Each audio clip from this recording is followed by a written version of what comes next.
Welcome to the Lockdown Economy, a social nonprofit initiative by the think tank AlterContacts to help small businesses and entrepreneurs overcome the challenges of the pandemic and reactivate the economy. Today, we're visiting the Netherlands, and we're talking with Karen Ertrachter. Karen is the owner and operator of Netherlands Bagels, and she's based in Rotterdam. Karen, so glad to have you today. Welcome. Yes, thank you for having me. So my first question is, tell us about your business, when it got started, and what you do. So my business is Netherlands Bagels. It's an online bagel web shop.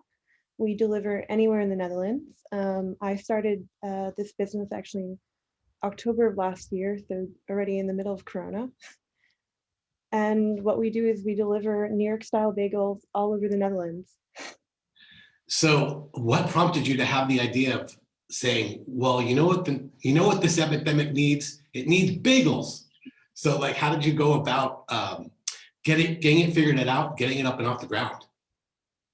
Well, I actually have been baking bagels. I'm from New York originally, and I've been baking bagels for myself for years, since I moved to the Netherlands, actually. So this was more for me a private passion more than anything else for a very long time. Post or pre-corona, I was actually working in travel, and I kept hoping that things would kind of improve for quite a while. And I realized about halfway through last year that things would not suddenly improve and fall. And we've been working for myself for over 3 years in various freelance capacities, doing writing, owning my own business. So for me, it was more of a pivot than it was a completely new chapter. It was definitely a new thing that I was doing. But I had just given my bagels to a good friend of mine who is in Horeca, and she was blown away by them. And I had never even thought of selling them, actually. And she gave them as samples at her shop, and a few people actually kind of asked her, like, where did you get these? Can I buy these? And I thought, okay, maybe there is something here. Yeah. And I started kind of thinking through kind of the logistics of setting up a food business here, what it would entail, and how to go forward that. And it took me quite some months to think through everything and to launch in October. And so what types of bagels are you serving? You know, like the standard onion and then plain and then cheese. What stuff do you make? So we do obviously like the traditional varieties. For me, our best seller and my favorite is the New York style everything. But we do onion, we do garlic, we do sesame seed, poppy seed, obviously plain. But then I've tried to also introduce a bit more sweet bagels, and we love experimenting.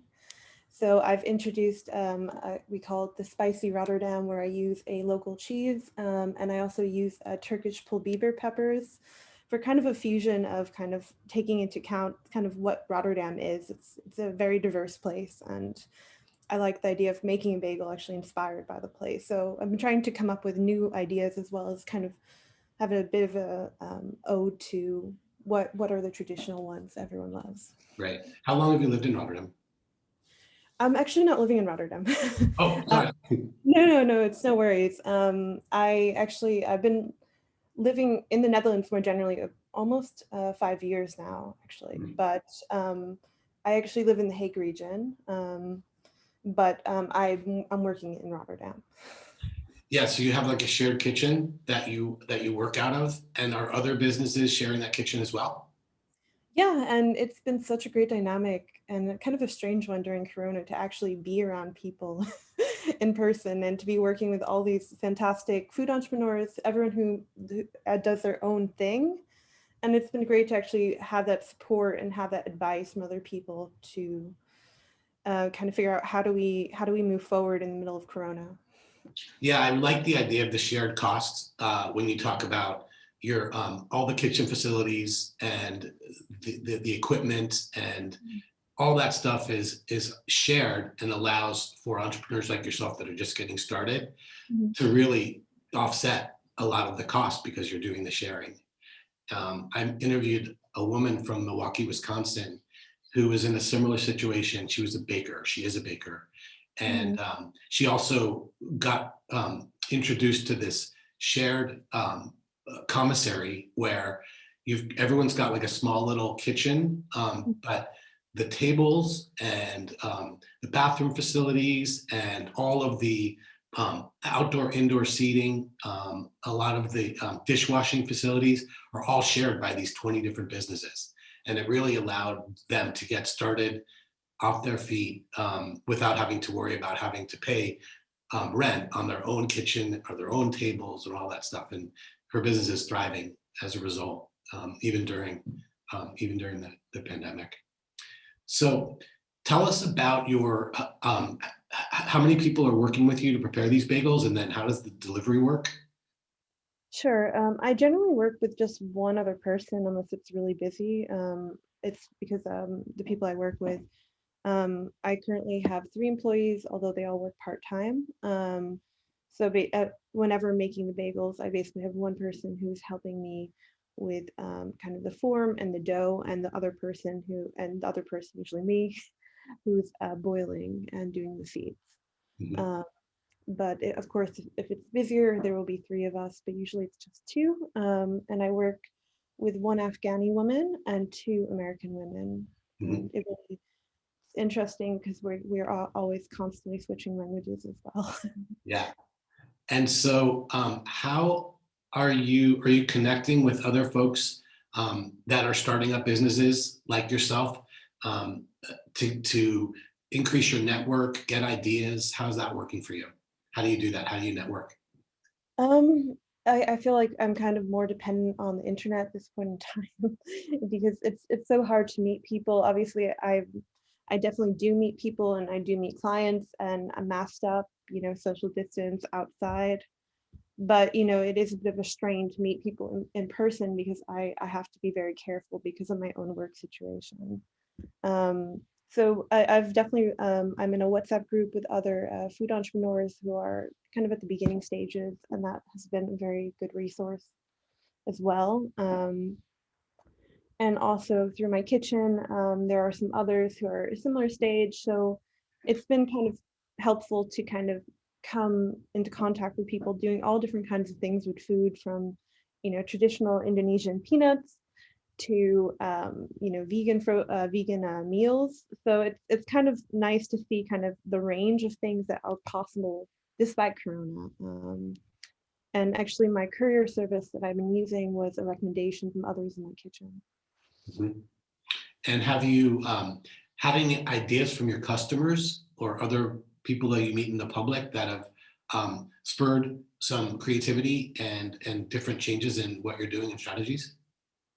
Yeah, I'm very, I think especially as a new business, I'm very dependent on, it going well with my customers. And so I really have to listen to that feedback to know, what am I doing right? What am I doing wrong? How can we improve upon the situation and make the business as good as possible and meet customer needs?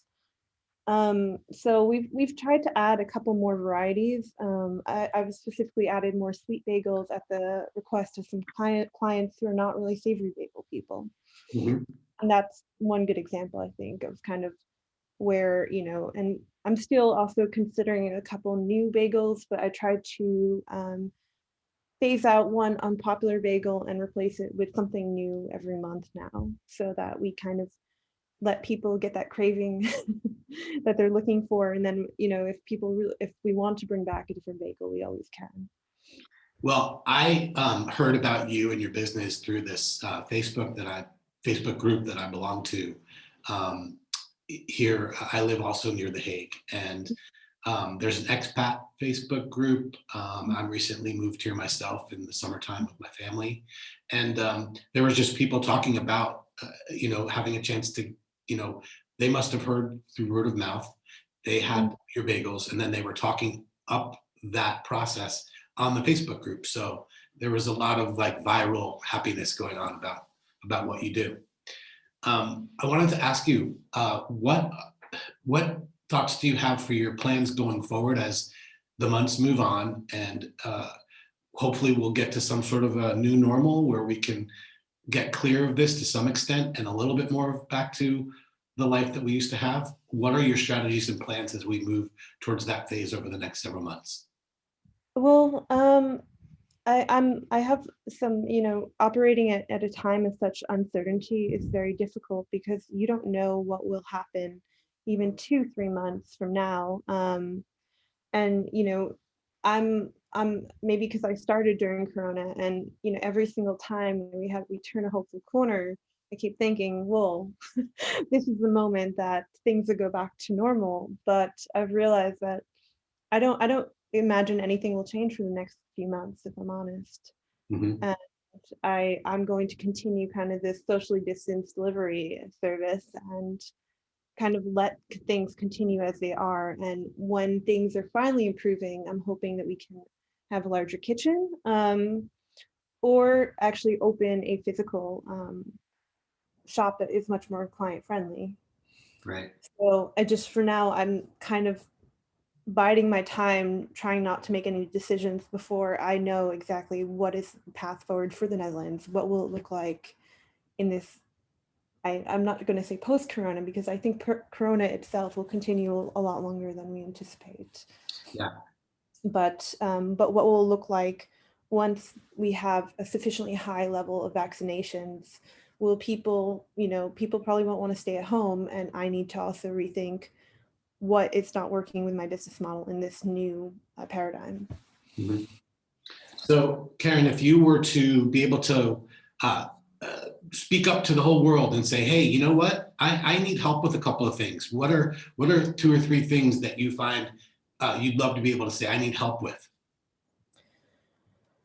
Yeah, well, I wish I had a crystal ball that was perfectly accurate. And, the problem with being an entrepreneur is that you can, every decision you make, it kind of has a domino effect. And I'm hoping that we can figure out how to expand. But the question is kind of which path do you take? And kind of, do you continue with this, what has done well during Corona, or do you go forward with a very, very different path? And kind of moving forward at a time of such uncertainty is something that, every decision I have to second guess. Is this the right decision? Will this be the right decision for the future? That's something I don't think anyone can help me with. And that's, when you run a business, every decision does have an impact. Something I am struggling with, and I know that will continue to be an issue for a while, due to the fact that I am working in what we call Horeca in the Netherlands. Working in food right now means that financing is limited for me and my business. And my business is considered high risk, and no matter what I'm doing, a lot of investors, a lot of banks do not want to touch me right now. And in terms of kind of moving forward and kind of trying to just, find a new location or trying to finance it, that's going to be harder. And I'm very aware of that. And I know that's the same for every entrepreneur I've been talking to, where they're afraid of, if the bank will help them at this time. And lastly, kind of, I think it's because I started during Corona. We haven't had yet to do the pivot post-Corona that I know a lot of businesses had to do when Corona hit. And for me, the question is, how do we stay relevant post-Corona? Right. Yeah, you're the first entrepreneur I've interviewed where I often ask the question, what are you doing differently? How did you have to change your model to address the restrictions? And your business was born from the restrictions. And so it might give you an advantage to some extent as you move out of it. I look forward to hearing about that and about your success. Well, thank Um, you. so my last question is, did I forget anything? Did I leave anything out as far as questions that you want to make sure you have a chance to share? Um, I think I'm just checking what you had sent me earlier. Yeah. I do think it might be helpful.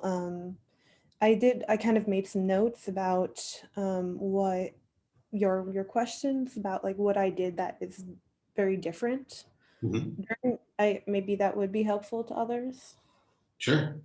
Um, so about, like I flipped the questions a little bit about, how have you tried to stimulate business and attract customers? Right. Um, so because I did open in the middle of Corona, I already knew that I had to reach my client base and I had to figure out who is the client I'm trying to address? Who is this client that during Corona would be willing to order, first of all, and willing to take a risk on a new business? Maybe because I've lived here almost 5 years, I've had a lot of bagels here, and a lot of people, especially who've lived here a long time, they're very skeptical of new food opening, especially abroad. And if you claim to be authentic, it puts a higher demand on what you are serving. Right. Um, and it sets a higher bar if you're trying to say, I'm trying to do things the proper way. Because it's not copyrighted in the Netherlands to open a food business, to say, oh, I serve New York style food. It's not copyrighted as certain, with Thai food, you can't just open a Thai restaurant and say that's authentic. You actually have to get a certificate. Oh, Here, there's no bar to entry with American food. And so, people tend to be much more skeptical when you have a new business that you say you're serving American food with. And so for me, my biggest hurdle was how to reach my core market, and how to convince them that my product was good. And that in itself, I tried to kind of go a different route with samples and tried to make sure that people could actually try my product. And that during Corona is much harder because, you have to either give the product physically to people or you have to actually send it to them. So I actually ended up going a very different route where I had actually worked with a few influencers early on. And that was one of the best decisions I actually made because it allowed me to reach a localized market that of people interested in interesting and diverse food. And so I worked with a couple Dutch influencers actually. And that was a really good start to my business and helped start spreading my name in Rotterdam. yeah, that sounds like a good opening strategy. How did you find the influencers? I think it's because I've been working in travel and kind of this sphere. I Mhm. kind of started looking to see who is really active writing about new restaurants, writing about new food, who has really done a good job during Corona, talking about what are the options for food, in this region. And I kind of decided to start hyper local because I figured, at least I can deliver the bagels myself. Worst case scenario, if I have no courier, I can actually make sure that person gets bagels. Right. And that was kind of my approach. And I felt it worked well. And many of the Dutch influencers were really like blown away by the bagels because they had not really had an actual American style bagel. They had only had what was available here in the Netherlands. Right. And then I kind of had tried to also have a couple of deals because I realized that I think the more important aspect of launching during Corona is also making sure that people got to try my product. So I actually ended up at some point doing a deal where people got to try a free bagel. No, no restrictions, just try it for the first time. And if you like it, great. Yeah, no strings attached. Yeah, exactly. Obviously, the only issue is getting it to them. That's my only hurdle, obviously, during Corona. And having a storefront would be very nice right now, but at the same time, I didn't, it's much harder to get one bagel all the way across the Netherlands. Yeah. But yeah, it's been a good way to kind of reach a market of people who maybe were curious but not necessarily, ready to buy. Yeah, but I think my biggest challenges definitely were logistics, and I've luckily now overcome some of those issues because we had a lot of issues early on with dealing with Corona, and we had a lot of issues. I started actually doing mail delivery in the beginning in November, December, and this was second lockdown. It's all fuzzy now. And during that period, November, December, you have Sinterklaas, you start having the holiday season, and we were having a second lockdown. The holidays were coming, everyone was buying presents, the mail was swamped. There were unprecedented delays. Yeah. And that impacted me very really. And it, really pushed me to kind of realize that if I'm going to run a business during Corona, I had to make sure that I was able to get my bagels to my clients more reliably.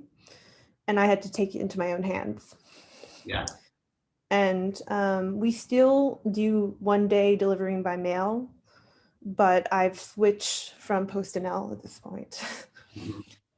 Mhm. But also things have improved since the holidays, luckily. But I think I know a lot of entrepreneurs who've been negatively impacted also by mail delays during Corona for various products.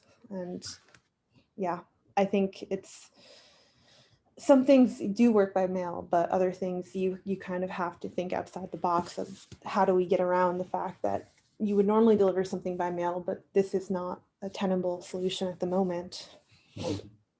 because you can't ensure next day delivery for food at the moment. Yeah, and bagels are best when they're super fresh. Yeah, exactly. So yeah, we had some very serious delays, and I had to learn the really hard way about how to run the business and how to deal with um, unfortunately unhappy clients and things completely out of my control. And I think you can plan so many months in the future with Corona, but there are things that it will throw at you that you never anticipated. And Yeah. this is one of those things that I never anticipated, that the mail would get so busy that it would be impossible, that things would just be in a warehouse for days. Right. Right. So so I've very quickly moved away from mailing after realizing it was enormous stress on me. Well, Karen, I want to thank you so much for taking your time to speak with us today. We really appreciate it. We've been talking with Karen Ertrachter. She's the owner and operator of Netherlands Bagels. And I invite all of you watching, thank you for tuning in. I invite you to subscribe to our channel. You'll find lots of stories from business owners and entrepreneurs all over the globe, from big cities and small towns and all kinds of communities in between. I'm Mike Tierney saying goodbye until next time. Stay tuned and stay healthy.